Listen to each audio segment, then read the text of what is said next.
São coisas que nunca aconteceram antes, que a gente não ouvia falar antes. Vamos lá, mas sempre teve terremoto, sempre teve um monte, sempre teve.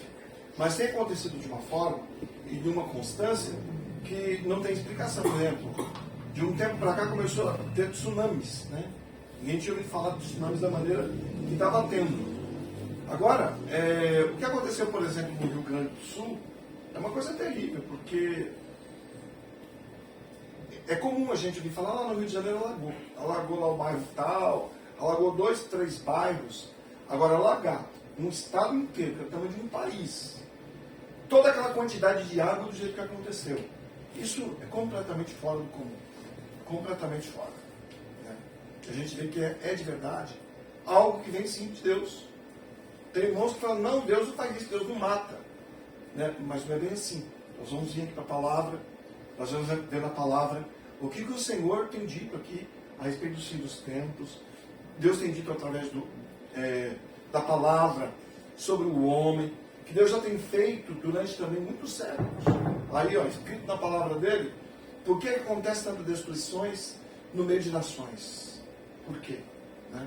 Nós vamos ir para a palavra, nós vamos estar vendo essas coisas. Nós vamos abrir as nossas Bíblias lá em Ezequiel primeiro. Capítulo 38, tá?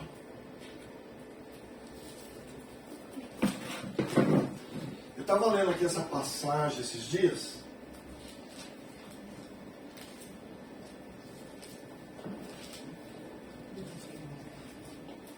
De 1 a 9, tá? Primeiro.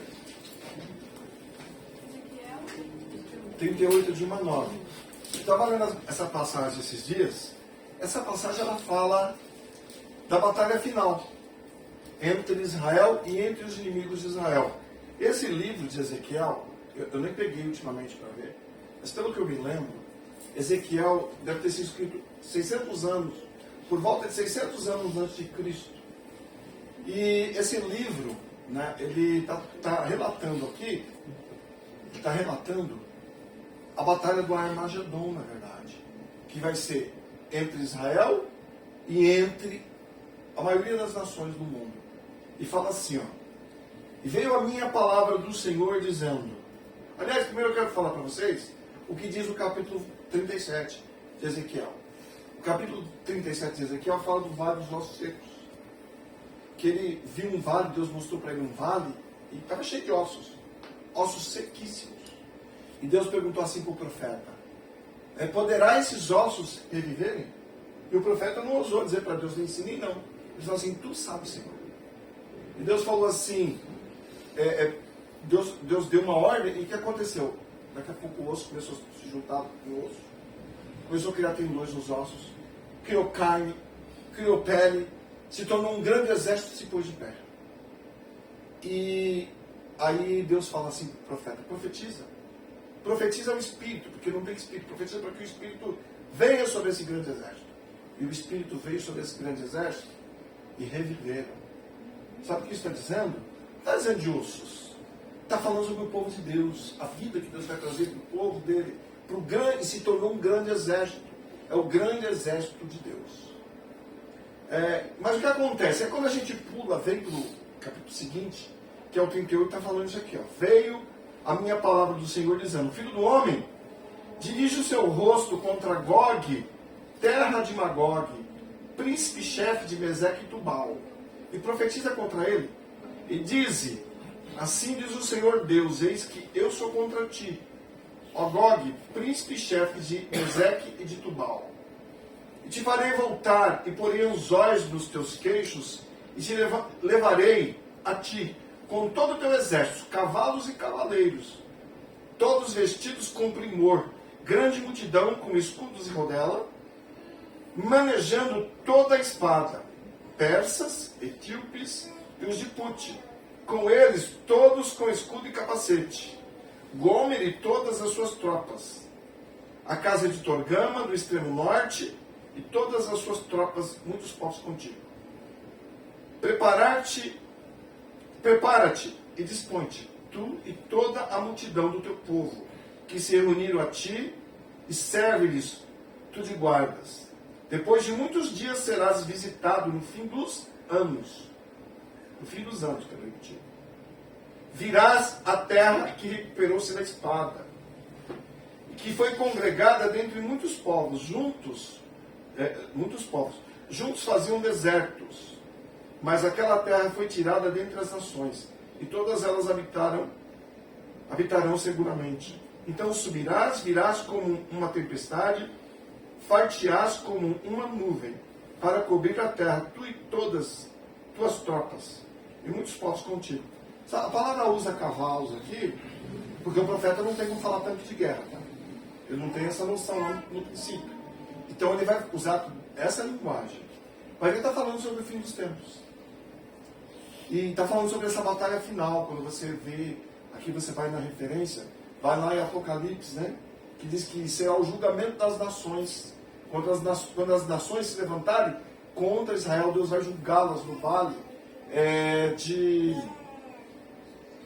Como, certo? No vale de Josafá.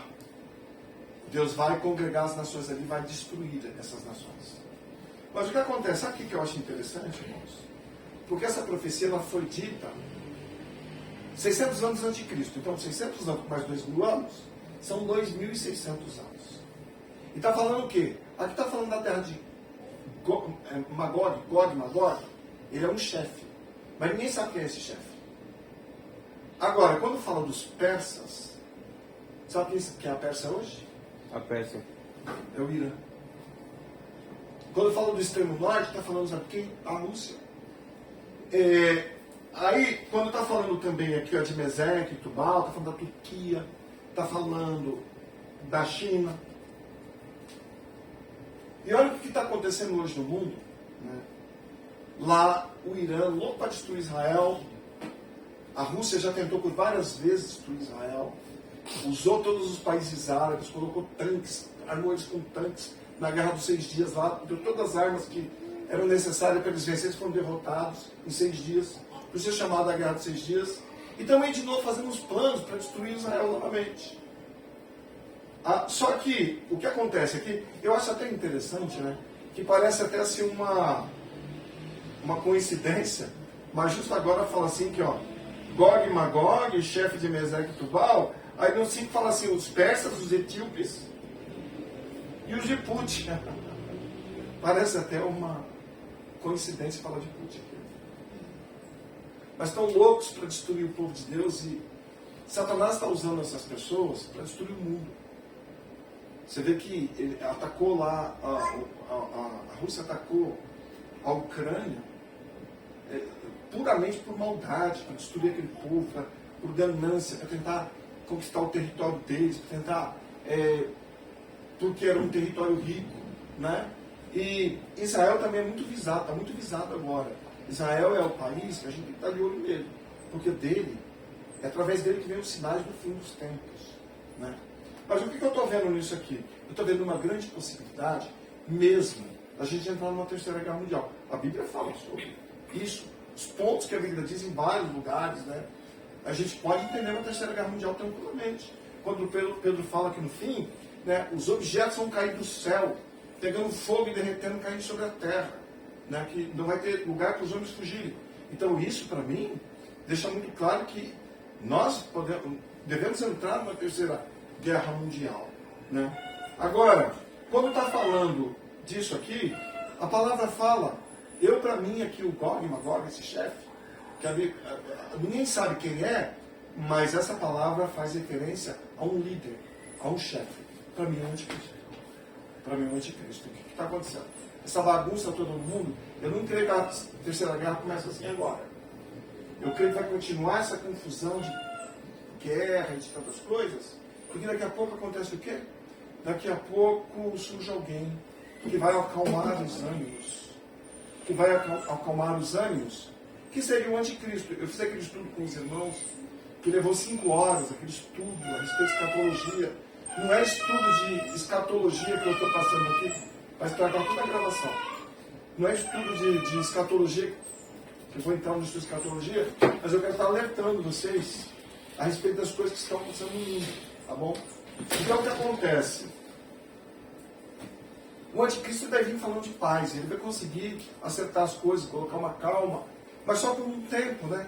Lembram lá que a palavra fala que ele vai fazer um pacto de 7 anos com um povo de Israel, mas que no 3º ano e meio é quebrado esse pacto por Israel. Eu estou aqui resumindo, porque eu mostrei tudo aquilo biblicamente, eu não tenho como mostrar aquilo tudo biblicamente para vocês agora, mas o que acontece no meio de tudo isso? Quando Israel quebra o pacto com ele, porque Israel está pensando que ele é o Cristo, que ele vem, ele resolve o problema de guerra, tudo que está acontecendo no mundo, ele acalma tudo, pensa que ele é o Cristo, porque eles não aceitaram o Cristo até hoje. Mas na hora que ele entra no lugar santo e oferece um sacrifício abominável, eles vão descobrir que ele não é o Cristo, que ele é o anticristo, e nessa hora eles vão ter que fugir, porque o anticristo vai partir atrás deles. E daí então a gente vê Jesus falando, né? Falando assim, ó, que quando vocês virem a abominação que falou o profeta Daniel entrar no lugar santo, quem lê, entenda. Quem estiver em casa, quem estiver no telhado, não busque, desça para buscar alguma coisa. Quem estiver nas matas, distante, no campo, fuja. Não volte em casa para buscar nada, porque é tempo de perseguição. Porque agora o anticristo vai fazer a perseguição contra Israel, e quando ele tentar destruir Israel e não puder, ele vai se voltar, a Bíblia diz, para os descendentes da mulher lá de Apocalipse 12, que é a igreja da descendência de Israel, né? E ele vai se voltar contra nós. Porém, o que eu quero mostrar aqui para vocês é exatamente isso, que é, nós estamos vivendo um tempo, vai falar das terras do norte aqui, né? Que as terras do norte viriam contra Israel, do extremo norte. Quem é que fica ao norte de Israel? Pode olhar. Ali a Rússia, está bem acima de Israel, bem no norte de Israel.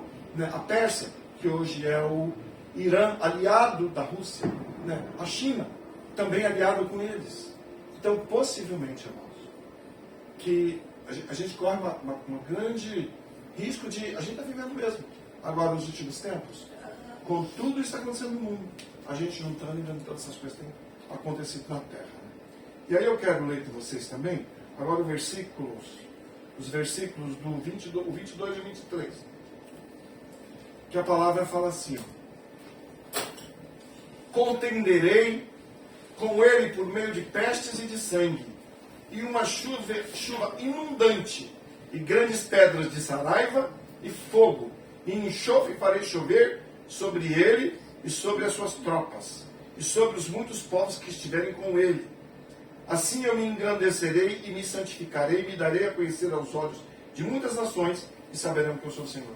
Você sabe, aqui quando está falando isso, me diga como que o profeta lá, há 2.600 anos atrás, ele podia falar que ele viu descendo mísseis do céu, se ele não falasse que ele está vendo descer fogo, enxofre e pedras pegando fogo.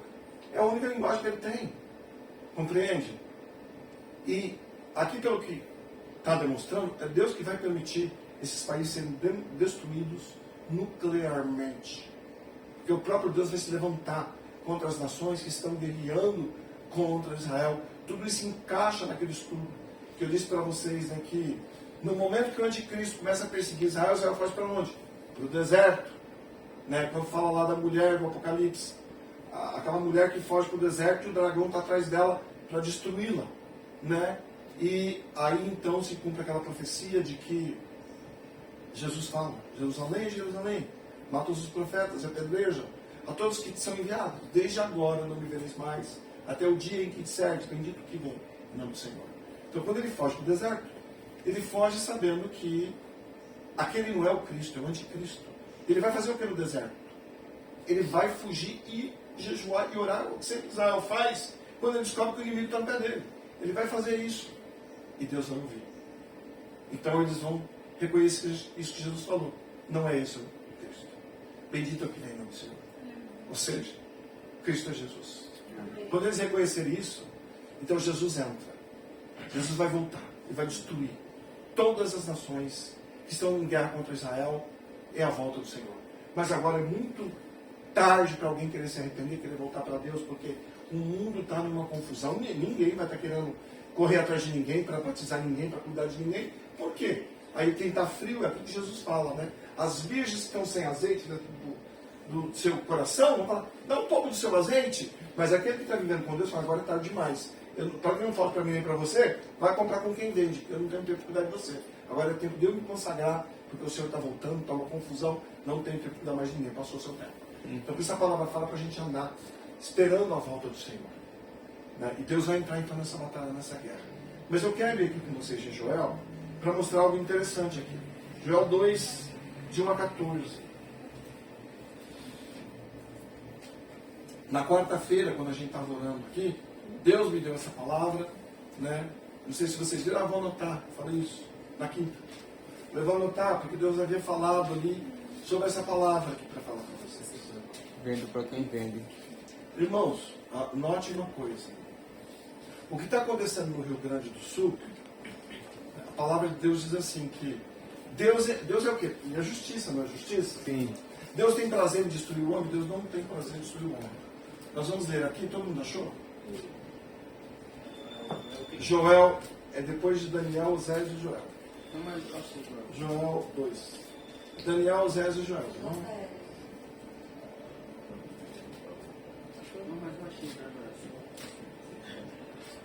Daniel, Osés e Joel. Hein? Esse aqui é o Daniel, Osés e Joel. Você está onde, Gabriel? Zacarias é antes de Zacarias.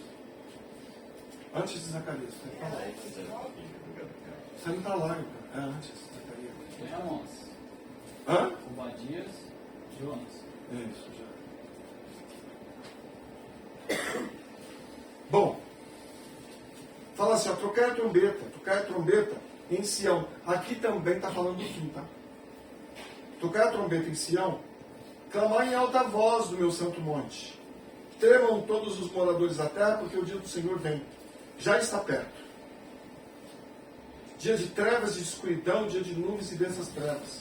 Como a alva espalhada sobre os montes, povo grande e poderoso, como nunca houve desde os tempos antigos, nem depois dele haverá, pelos anos adiante, de geração em geração.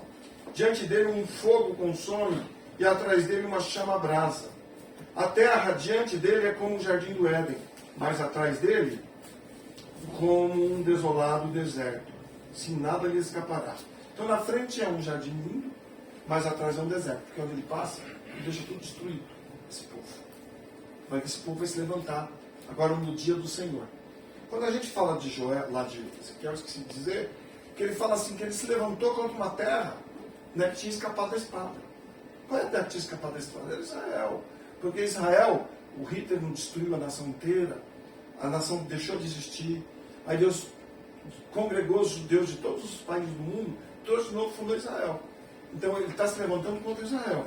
E aqui está dizendo assim, que agora no dia do Senhor, vai se levantar esse povo tão poderoso. E no versículo 4 diz, a sua aparência é como a de cavalos, e como cavaleiros assim correm. Só que na verdade não é cavalos mesmo não. Porque quando você vai em Apocalipse, fala sobre eles. Fala assim, ó, Apocalipse 9:7, não sabe eu leio. E o parecer dos gafanhotos era semelhante ao cavalo, aparelhados para a guerra, e sobre as suas cabeças havia umas como coroas semelhantes ao ouro, e os seus rostos eram como rostos de homens. Tinham cabelos como cabelos de mulheres, e os seus dentes eram como dentes de leões, e tinham couraças como couraça de ferro, e o ruído das suas asas era como o ruído de carros, quando muitos cavalos correm ao combate. E tinham caudas semelhantes aos escorpiões, e aguilhões das suas caudas. E o seu poder era danificar os homens por 5 meses. E tinham sobre si, como rei, o anjo do abismo, que em hebreu era o seu nome Abaddon, e em grego Apolion. Na verdade, esse povo aqui que Deus está falando, nos últimos tempos que vai se levantar, são demônios, que vai ser aberto lá em Apocalipse, o poço do abismo, e vai sair uma classe de demônios muito mais poderosa do que a que tem hoje. E a Bíblia diz que ele não vai ter poder de ferir aqueles que têm sobre si, na sua testa, a marca do selo de Deus. Ele não vai poder ferir. Ele vai receber uma ordem, ele não pode. Mas a Bíblia fala que os homens nessa época vão estar em grande agonia, em grande tormento, vão procurar a morte, tentar se matar e não vão conseguir. Jesus, quando fala disso, ele fala assim, vai vir grande tribulação na terra, como nunca houve desde o princípio dos tempos. E nós estamos entrando nisso.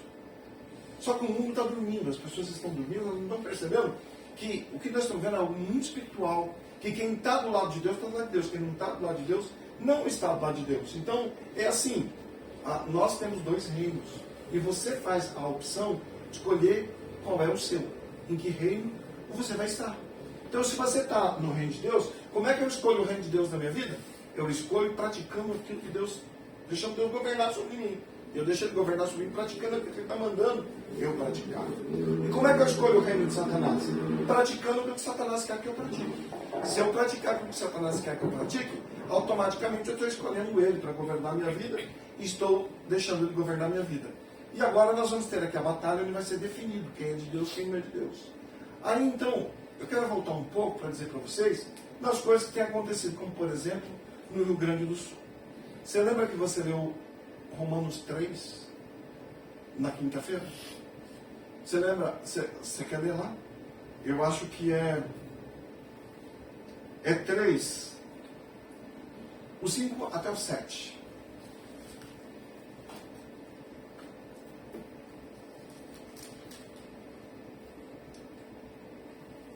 É bem alto, gente, senão não sai na gravação. Romanos 3, 5 ao 7. Mas, se a nossa injustiça traz a lume a justiça de Deus, que diremos? Porventura, será Deus injusto por aplicar a sua ira? Falo como homem.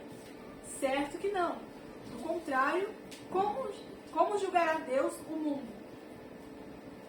Já foi até o 7? E, se por causa da minha mentira, fica em relevo a verdade de Deus para a sua glória, porque sou eu ainda condenado como pecador. Você sabe que esse versículo é um dos versículos da Bíblia, é uma passagem das Bíblias difícil de entender, e que por conta dessa passagem aqui, muita gente pensa assim que está dizendo que eu posso mentir desde que isso seja para a glória de Deus. Então tem gente que inventa coisa para que Deus fez, inventa mentiras a respeito de Deus, achando que está dizendo isso. Ele não está dizendo isso. Ele está dizendo assim, está dizendo que se a nossa injustiça for a causa da justiça de Deus, que diremos? Porventura será Deus injusto, trazendo ira sobre nós? Está dizendo assim que quando você é injusto, é pecador, isso ressalta a justiça de Deus. Mas ressalta por quê? Ressalta porque Deus vai julgar você. Deus vai julgar você, então isso faz ver que Deus é justo. Que Deus não deixa o injusto ser punição. Então a nossa mentira faz com que a verdade de Deus apareça. Isso não quer dizer que eu devo mentir. Porque se eu mentir, vai vir sobre mim a condenação. E isso vai ressaltar a verdade de Deus. Vai ressaltar que Deus é verdadeiro, que Deus é justo, que Deus pune mesmo o pecador. Só que Deus pune o pecador, Deus não tem prazer em destruir uma nação. Deus não tem prazer em destruir um povo. Deus não tem prazer nenhum em destruir o ser humano da face da terra. Quando a gente está lendo aqui em Joel, olha só o que acontece aqui. Aí ele fala assim, a gente leu só o versículo 1, foi isso? Eu não lembro. Até o 4. A gente leu até o 4. Né? Aí fala assim, como estrondo de carros irão saltando sobre os cumes dos montes, como ruído de chama de fogo que consome a plagana, como um povo poderoso posto em ordem para o combate. Diante dele temerão os povos, todos os rostos se tornarão enegrecidos. Como valentes correrão, como homens de guerra, subirão os muros e marchará cada um no seu caminho e não se desviará da sua fileira. Ninguém apertará o seu irmão entre eles. Marchará cada um pelo seu caminho sobre a mesma espada. Se arremessarão e não serão feridos. Espada não pode feri-los. Irão pela cidade e correrão pelos muros. Subirão as casas e entrarão pelas janelas como ladrão. Diante dele tremerá a terra, abalar-se-ão os céus. O sol e a lua se enegrecerão e as estrelas retirarão o seu esplendor. Deixa eu só ver uma coisa aqui que eu preciso ver Aí até no 13 que eu... E o Senhor levantará a sua voz diante do seu exército, porque muitíssimo grande é o seu arraial, porque poderoso é executando a sua palavra, porque o dia do Senhor é grande e muito terrível. E quem o poderá suportar? Ainda assim agora mesmo, diz o Senhor, convertei-vos a mim de todo o vosso coração, e isso com jejuns, com choro e com pranto.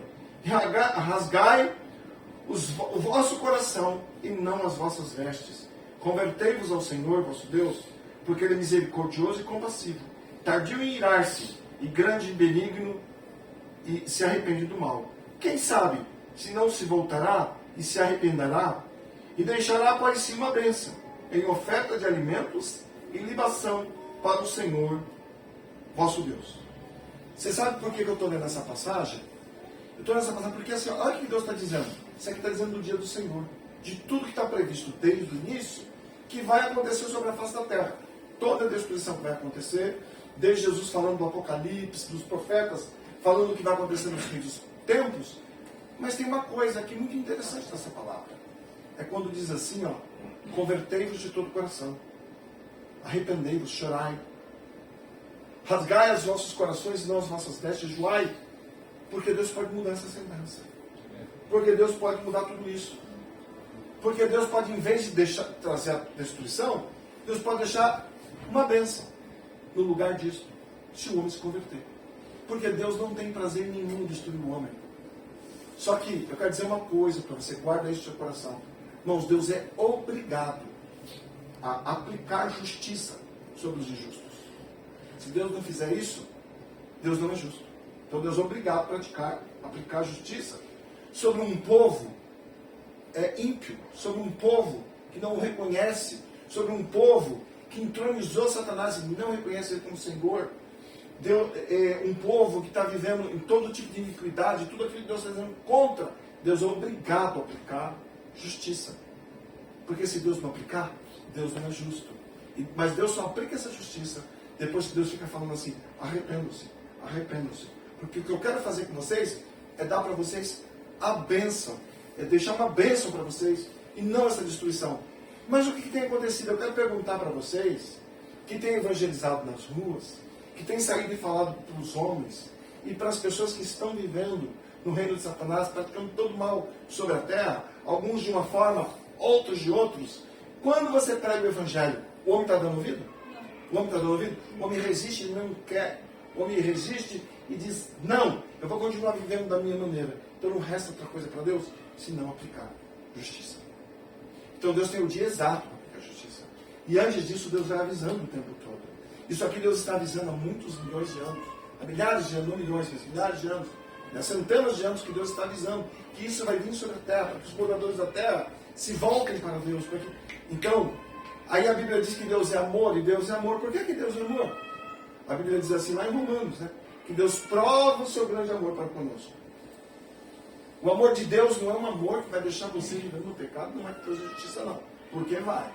Porque Deus é amor, mas Deus é justiça. Sabe quando é que Deus é amor? Eu gosto de uma passagem que o Trabe usa, que ele fala assim, tem gente que fala assim, Deus ama o pecador, mas odeia o pecado. E ele fala assim, não. Deus não faz diferença entre o pecador e o pecado, você é o que você produz.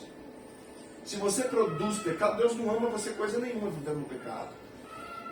Aí ele fala assim, quando o povo de Israel pecou, Deus amou o povo de Israel. Por exemplo, eles estavam no meio do Egito, começaram a blasfemar contra Deus. E Deus mostra o amor dele com eles. Por quê? Deus se irou contra Israel. Deus levantou serpentes para devorar eles. E aí eles eram picados pelas serpentes, e aí quem era picado pela serpente morria. E como é que Deus foi amor em tudo isso? Deus foi amor pelo seguinte, Deus falou assim, olha, mesmo tendo acontecido vocês sendo pecadores dessa maneira, eu vou dar uma saída para vocês. Eu vou dar uma saída para vocês. Se vocês quiserem se arrepender, quando você for picado pela serpente, Moisés vai levantar uma grande serpente do deserto, você vai olhar para ela e você não morre. E é assim que Deus ama. Deus ama dessa maneira, que mesmo a gente sendo pecador, se a gente resolver se converter, Deus nos dá uma saída. E olha o tamanho da saída que Deus nos dá. Né? Porque a Bíblia diz que ainda nós somos pecadores, Deus nos dá o seu Filho Jesus para morrer por nós. Então Deus olha para um monte de inimigo, que Deus já havia dado tudo para esses inimigos, Deus criou a terra, não criou? Não criou tudo que nós temos? Não criou tudo que nós usamos para viver? Deus criou todas essas coisas e nos deu. Mas o homem pegou e entregou tudo nas mãos do inimigo. O inimigo governa sobre o mundo. A gente sabe que Satanás está governando sobre as pessoas, está fazendo tanta destruição, porque as pessoas têm deixado Satanás governar sobre elas. Eles querem o governo de Satanás. Então tudo dá errado na vida dessas pessoas. Mas mesmo assim Deus fala assim, olha, eu já dei a terra para vocês, vocês destruíram, né? Eu criei uma esposa para Adão, tudo que eu fiz ele destruiu. Eu dei esse planeta para ele viver, pegou na mão do meu pior inimigo. Mas eu vou provar que eu amo você. Eu vou te dar algo melhor ainda do que tudo que eu já dei para você. Eu vou provar que mesmo você sendo meu inimigo, eu vou pegar o meu filho. E olha só, olha quanto eu te amo. Ele vai morrer por você. Para chamar você ao arrependimento.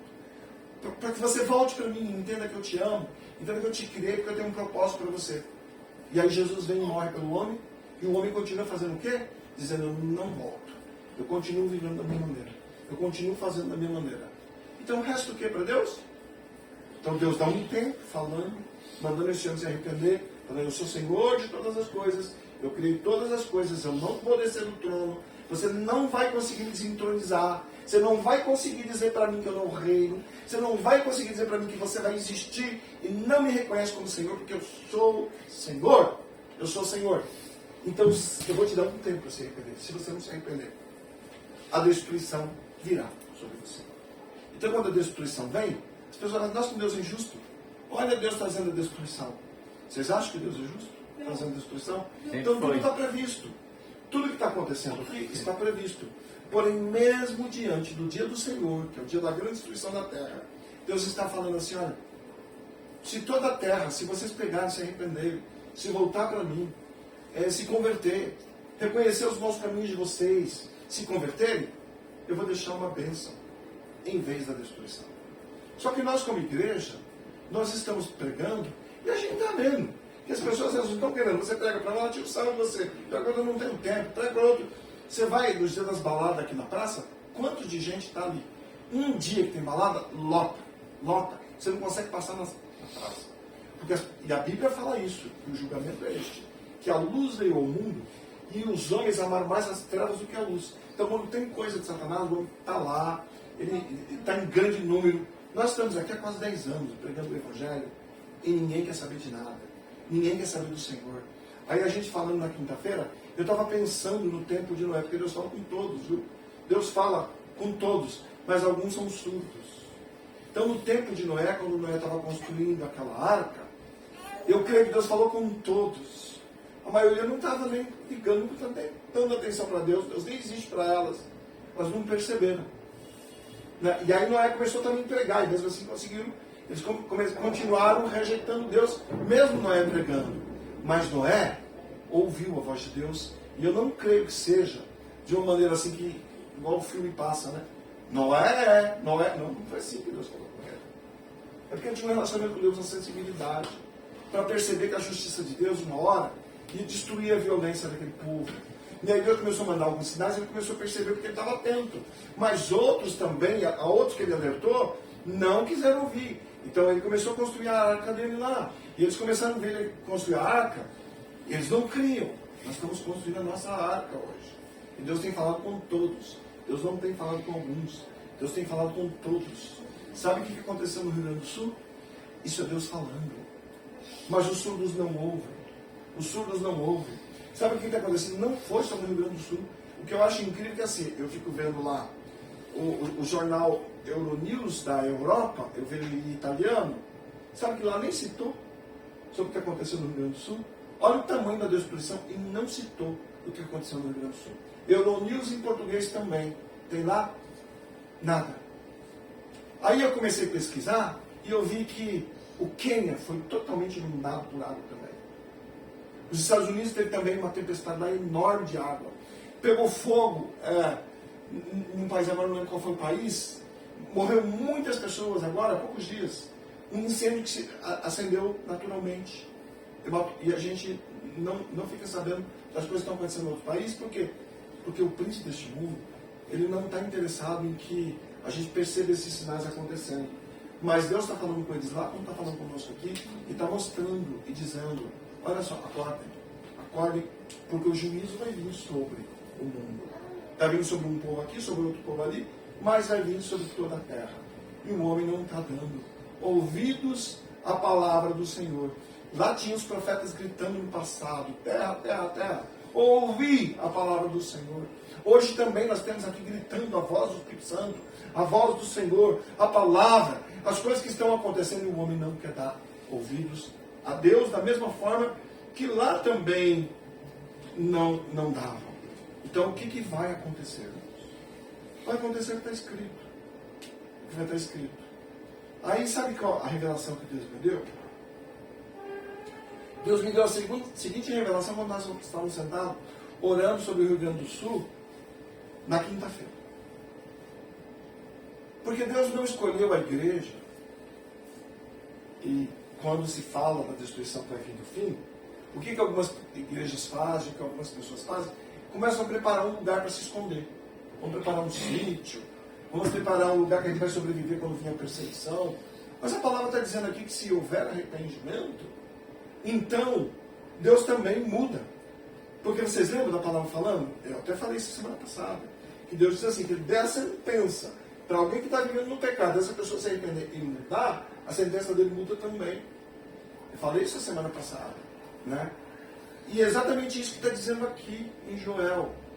Que se o homem mudar, Deus muda tudo. Você já imaginou, em vez de ter anticristo, em vez de ter destruição, o Senhor voltar e o mundo ser paz, o mundo ser uma maravilha, porque o homem reconheceu Ele como Senhor, fez aquilo que Ele queria, e agora Ele passa a reinar, em vez de Satanás reinando, Satanás é desentronizado, e o Senhor passa a ser entronizado.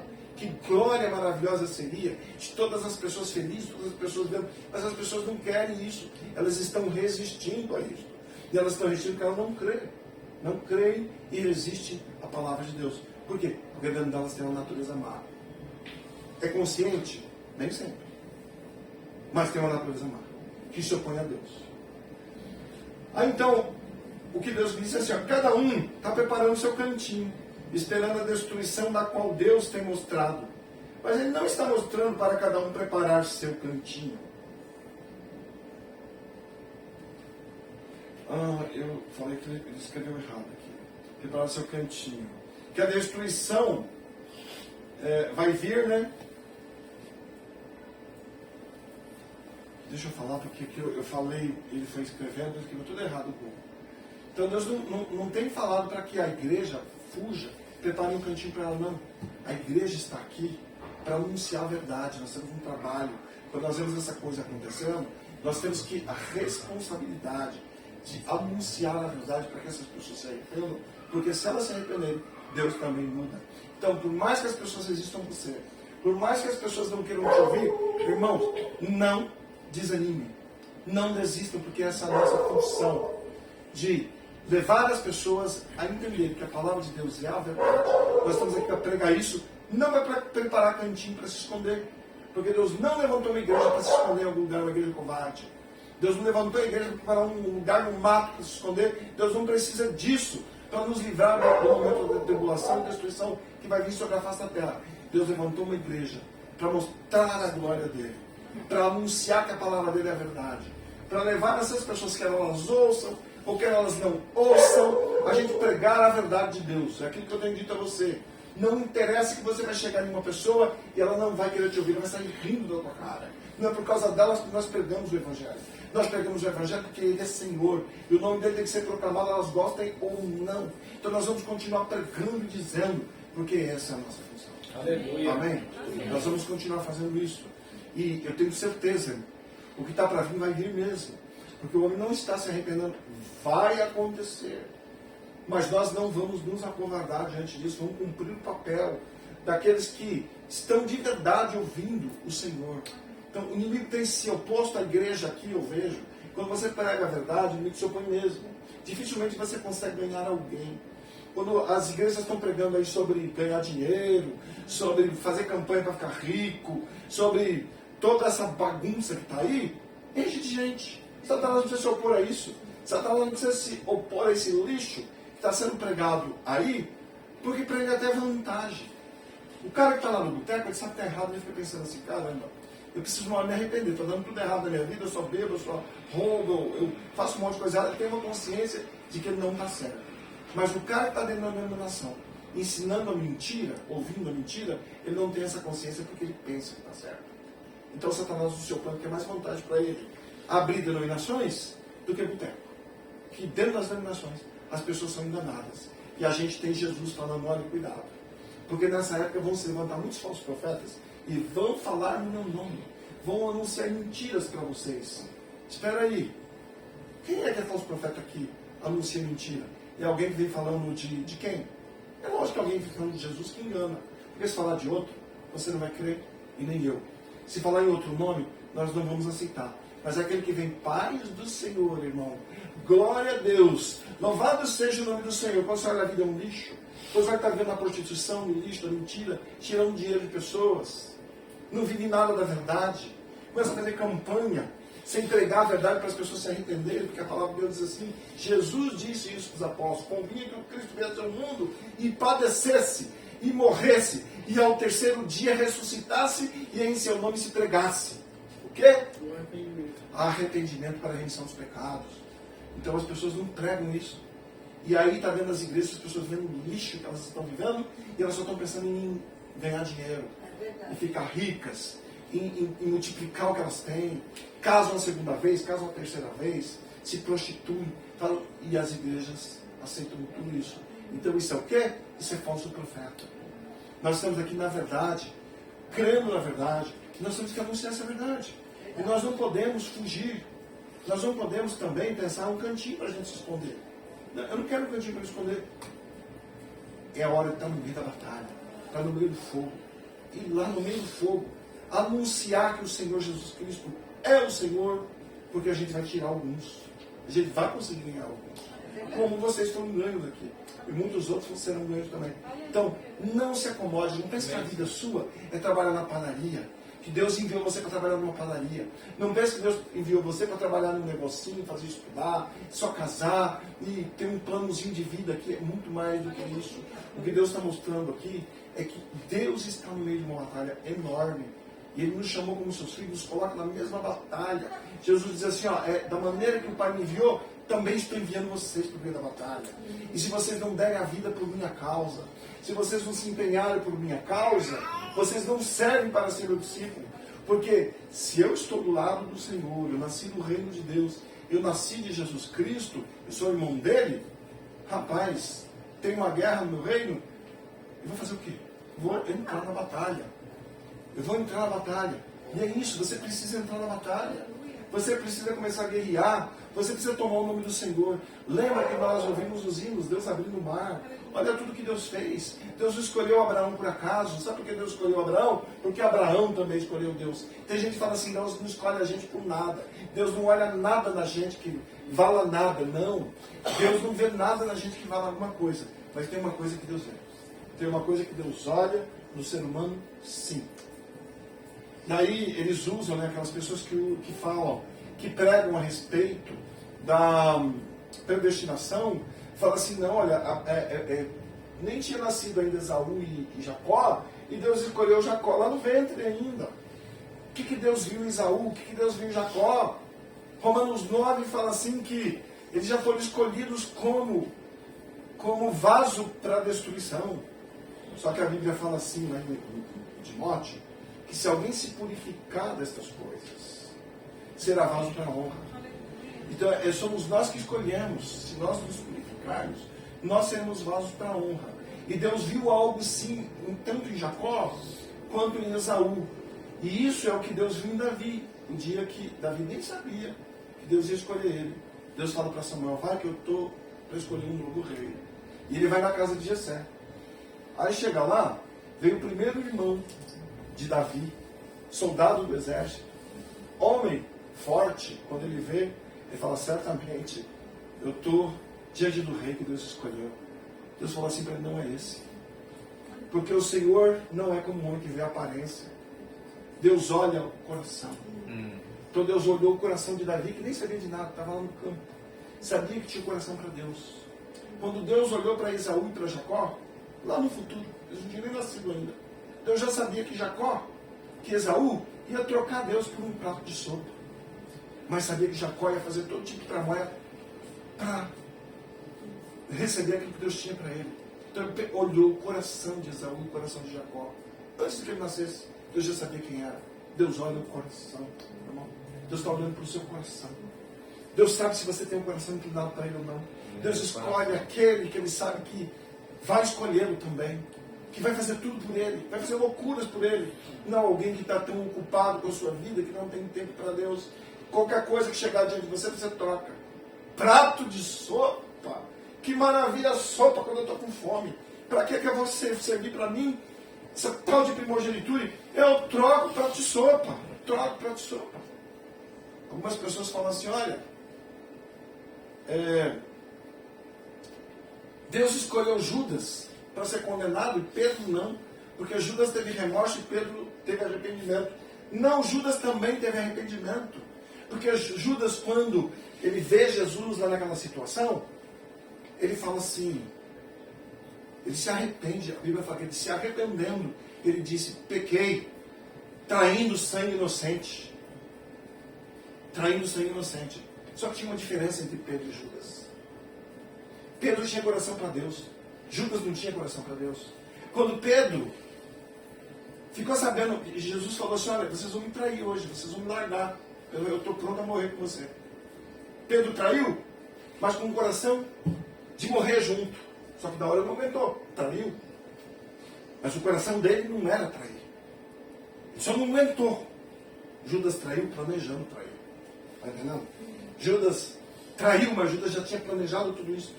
Judas nunca decidiu morrer com Jesus. Judas nunca decidiu ser do lado de Jesus. Judas estava lá porque tirava proveito. Está cheio de Judas tirando proveito de Deus, mas traindo o Senhor. Come do que Deus produz. Vive de tudo que Deus criou, mas troca Deus. Não por 30 moedas de prata. Por qualquer coisa que aparecer. É mais importante do que o Senhor. Então, quando Deus traz a sentença dele sobre a terra, tudo está planejado. Deus já tem um dia certo. E Deus tem levantado uma igreja. Primeiro Deus levantou Israel, depois Ele levantou os apóstolos. Agora Ele tem a igreja dele proclamando e falando, vai acontecer. Vai acontecer desta maneira. Vai acontecer desta maneira, porque a palavra não cai por terra. A gente está vendo aí o Irã, está vendo essas coisas tanto tempo atrás. E essa nação está aí contra Israel. Será que isso é coincidência? Será que é coincidência as coisas que têm acontecido? Né? Tudo se cumprindo na palavra. Está na hora da gente acordar. Está na hora da gente entender, irmãos. Nós vivemos na terra por uma causa. Nós temos que estar bem certo de que lado nós estamos. Do lado que você está, veste a mesma camisa. Aí quando Jesus fala, Ele fala assim, olha, aquele que é sujo, suje-se mais. Aquele que é limpo, limpe-se mais ainda.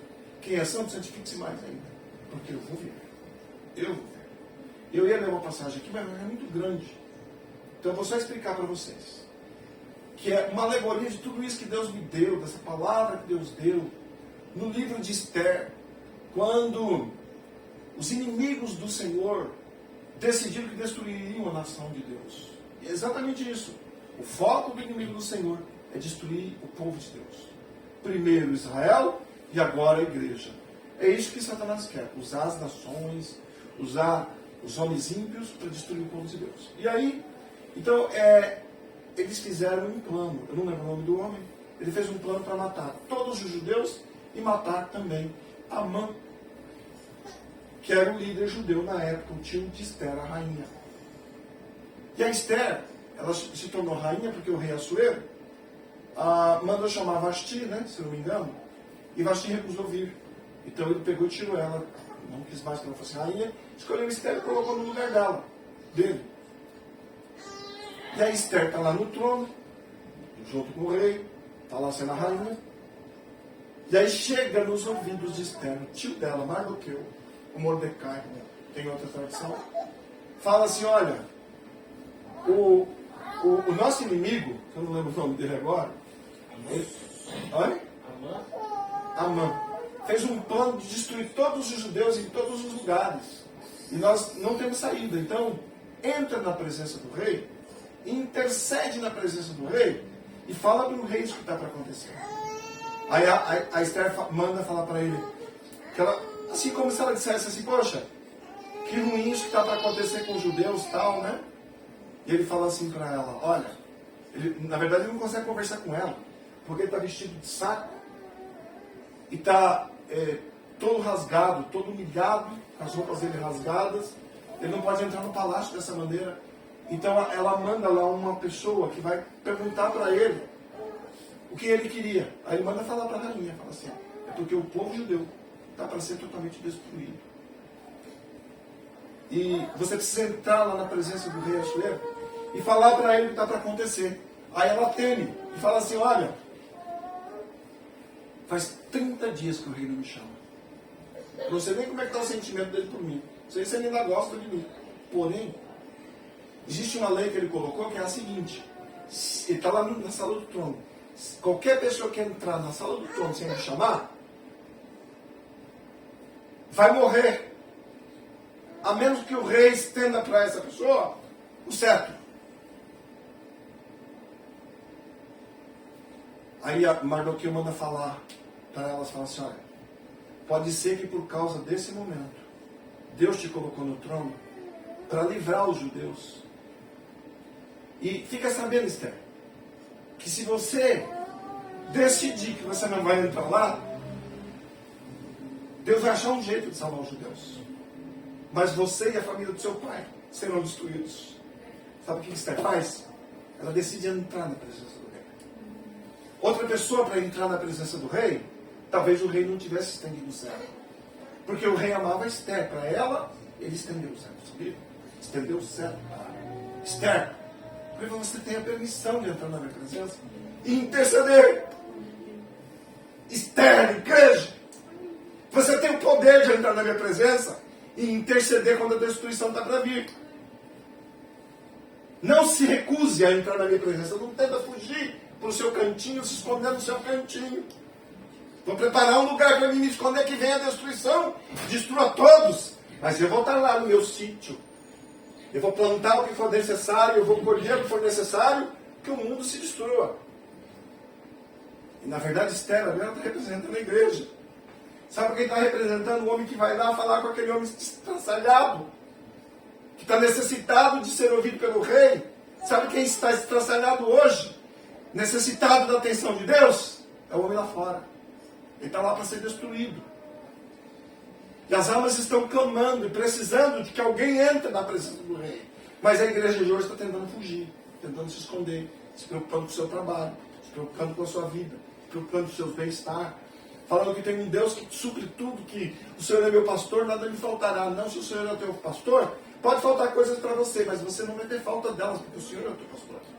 Então ele supre, ele é maior que qualquer coisa que você poderia ter, toda riqueza, caos.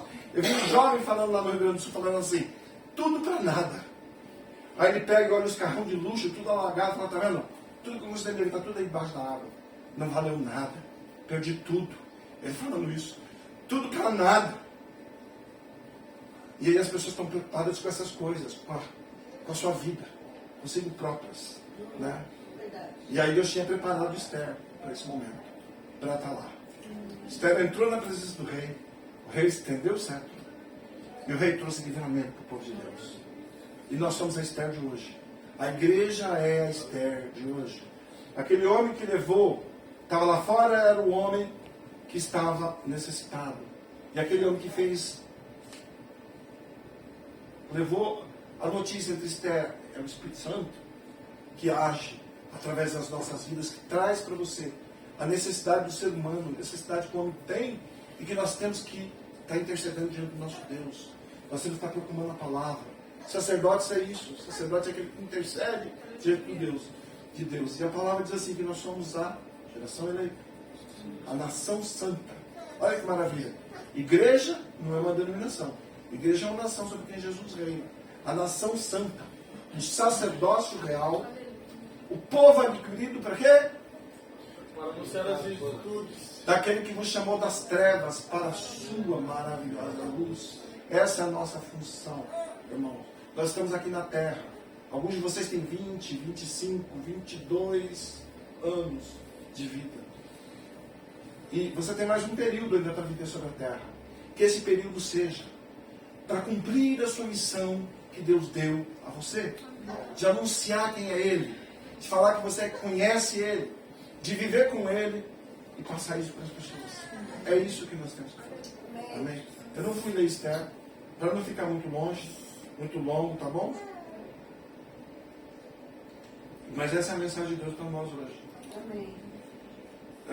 Nós temos que nos compadecer. Não dá para olhar situações. Como a gente tem ouvido falar do Rio Grande do Sul, ou de outros lugares do mundo, ou de Ucrânia, ou de outros lugares, que a gente fica na nossa. Não é comigo. Aqui na minha comida, na minha geladeira tem comida. Eu tenho meu trabalho, eu tenho a minha família, as minhas coisas estão funcionando muito bem. Esther, se você não entrar na presença de Deus, vai vir sobre você também. Vai vir sobre você. E a Bíblia diz assim que os misericordiosos vão alcançar misericórdia. Nós temos que ter misericórdia. Como é que você tem se sentido com essas coisas que têm acontecido? Isso não tem incomodado você?